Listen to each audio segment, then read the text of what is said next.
Assalamualaikum warahmatullahi wabarakatuh. Saya Muhammad Kafil Hadis dari 12 TPL. Saya ingin menjelaskan tentang dunia industri. Definisi dari industri adalah suatu usaha atau kegiatan pengolahan bahan mentah atau barang setengah jadi menjadi barang yang memiliki nilai tambah untuk mendapatkan keuntungan. Usaha perakitan atau assembling juga reparasi adalah bagian dari industri. Hasil industri tidak hanya berupa barang tetapi juga dalam bentuk jasa. Argumentasi industri.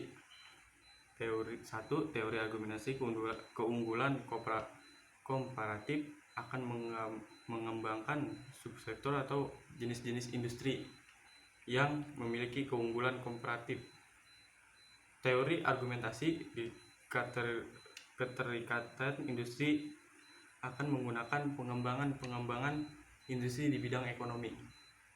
Teori argumentasi penciptaan kesempatan kerja memprioritaskan pengembangan industri-industri yang mampu menyerap banyak tenaga kerja. Jenis-jenis macam-macam industri berdasarkan tempat bahan baku. 1. Industri ekstraktif. Industri ekstraktif adalah industri yang bahan baku diambil langsung dari alam sekitar seperti pertanian, perkebunan, perhutanan, perikanan, peternakan, pertambangan, dan lain-lain. Yang kedua, industri non-ekstraktif. Industri non-ekstraktif adalah industri yang bahan baku dapat diambil tempat lain selain alam sekitar. 3. Industri fasilitatif. Industri fasilitatif adalah industri yang produk utamanya adalah berbentuk jasa yang dijual kepada konsumennya. Contoh, asuransi, perbankan, transportasi, ekspedisi, dan lain-lain sebagainya. Golongan macam industri. Golongan industri berdasarkan besar kecilnya modal. 1. Industri padat modal adalah industri yang dibangun dengan modal yang jumlah besar untuk kegiatan operasional maupun pembangunan. Kedua, industri padat karya adalah industri yang lebih dititik beratkan pada jumlah besar tenaga kerja atau pekerja dalam pembangunan serta pengoperasiannya. Jenis-jenis industri berdasarkan klasifikasi. 1. Industri kimia adalah contoh seperti industri semen, obat-obatan, kertas, pupuk, dan sebagainya. 2. Industri mesin dan logam dasar misalnya seperti industri pesawat terbang, kendaraan bermotor, dan tekstil. Ketiga, industri kecil, contoh seperti industri roti, kompor minyak, makanan ringan, es, minyak goreng. Keempat, aneka industri, misalkan seperti industri pakaian, industri makanan dan minuman, dan lain-lainnya. Jenis industri berdasarkan jumlah tenaga kerja. 1. Industri rumah tangga adalah industri yang jumlah karyawannya atau pekerja di rumah antara 1 sampai 4 orang. Kedua, industri kecil adalah industri yang jumlah karyawannya atau tenaga kerja berjumlah 5 sampai 19 orang. Ketiga, industri yang sedang atau industri menengah adalah industri yang jumlah karyawan atau tenaga kerjanya berjumlah 20 sampai dengan 99 orang. 4. Industri besar. Industri yang karyawannya berjumlah antara 100 atau lebih. Pembagian atau penggolongan industri berdasarkan pemilihan lokasi.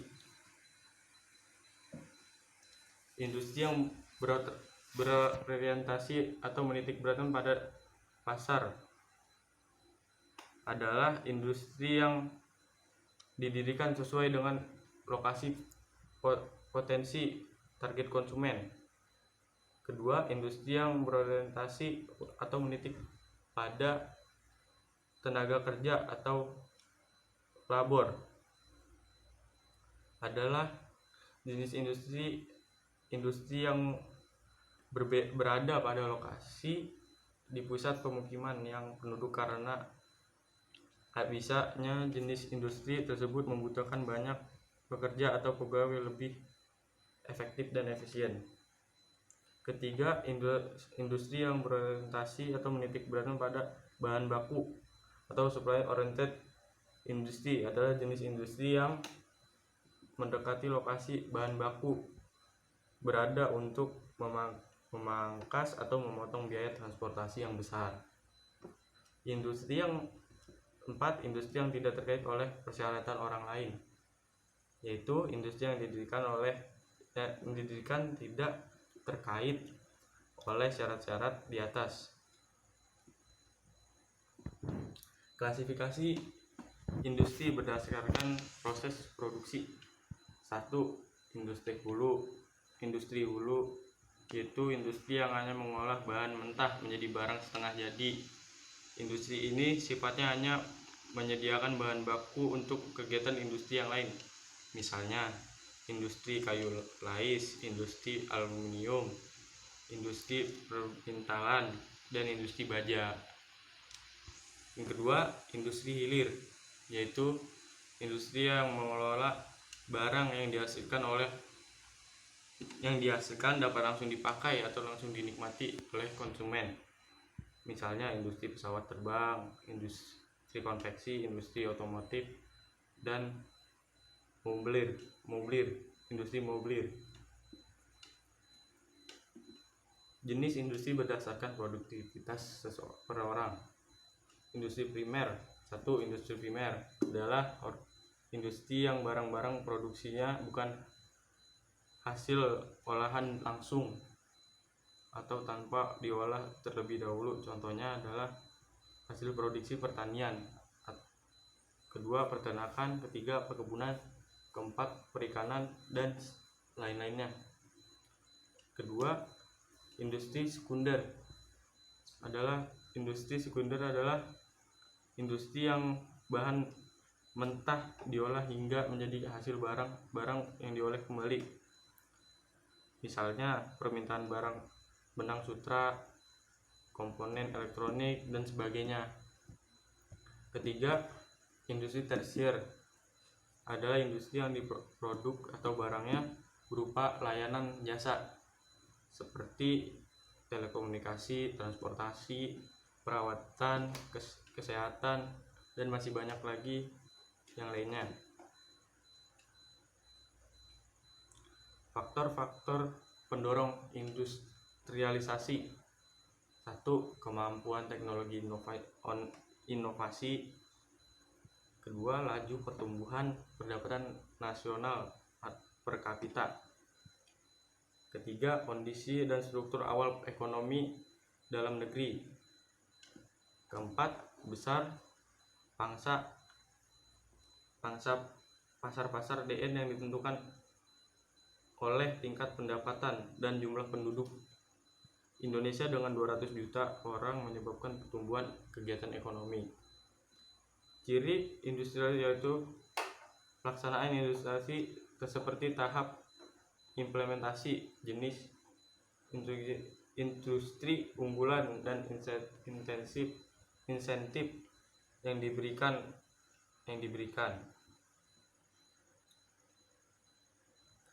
Permasalahan sektor industri manufaktur. 1. Kelemahan manufaktur adalah basis ekspor pasar yang masih lebih sempit. Walaupun Indonesia mempunyai banyak sumber daya alam dan teknologi komunikasi, tapi produk dan pasarnya masih terkonsentrasi.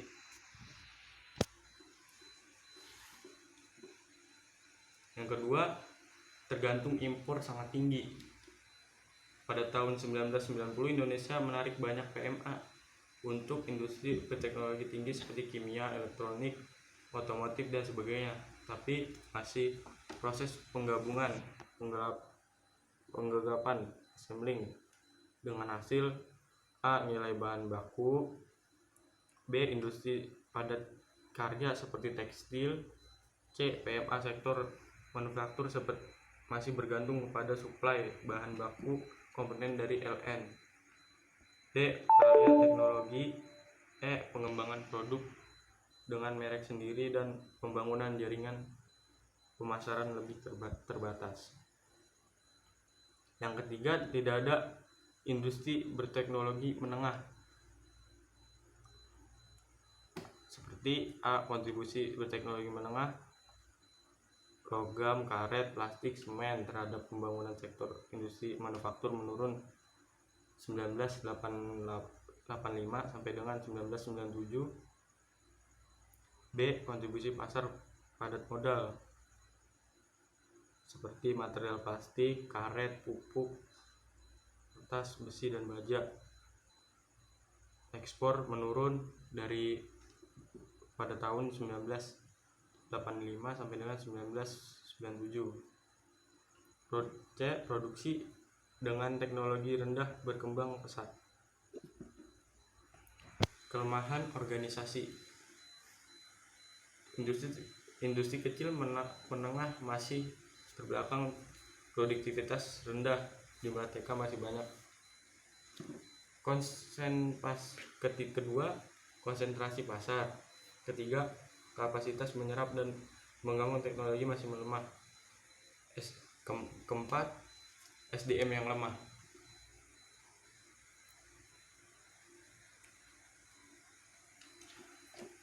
Strategi pembangunan sektor industri. Dalam strategi pemasaran industri, 1. Strategi substitusi impor bertujuan mengembangkan industri berorientasi domestik yang dapat menggantikan produk impor. Negara yang menggunakan strategi ini adalah Korea dan Taiwan. Pertimbangan menggunakan strategi ini: 1. Sumber daya alam dan faktor industri cukup tersedia. 2. Konsistensi permintaan dalam negeri memadai. Ketiga, sebagai pendorong perkembangan industri manufaktur dalam negeri. Keempat, kesempatan kerja menjadi luas. Kelima, pengurangan ketergantungan impor sehingga defisit berkurang. Pengertian dan terakhir, pengertian industri dan industrialisasi. Industri merupakan kumpulan perusahaan-perusahaan yang menghasilkan barang homogen atau barang yang memiliki sifat saling mengganti yang sangat erat. Di sisi pembentukan pendapatan secara makro, industri merupakan kegiatan ekonomi yang menciptakan nilai tambah. Dan sedangkan industrialisasi adalah sistem produksi yang muncul dari perkembangan yang mantap, penelitian dan penggunaan pengetahuan ilmiah. Ia dilandasi oleh pembagian tenaga kerja dan spesialisasi menggunakan alat-alat bantu mekanik, kimiawi, dan mesin, dan organisasi serta intelektual dalam produksi. Industrialisasi dalam arti sempit menggambarkan penggunaan secara luas sumber-sumber tenaga non-hayati dalam rangka produksi barang atau jasa. Meskipun definisi ini terasa sangat membatasi, industrialisasi tidak hanya didapat pabrik atau manufaktur, tetapi bisa juga meliputi pertanian, karena pertanian tidak bisa lepas dari mekanisasi atau pemakaian sumber tenaga non-hayati. Demikian pula dengan transportasi dan komunikasi. Terima kasih, saya Muhammad Kafil Aziz dari kelas 12 Teknik Pengelasan. Mengucapkan jika ada salah, saya minta maaf. Wassalamualaikum warahmatullahi wabarakatuh.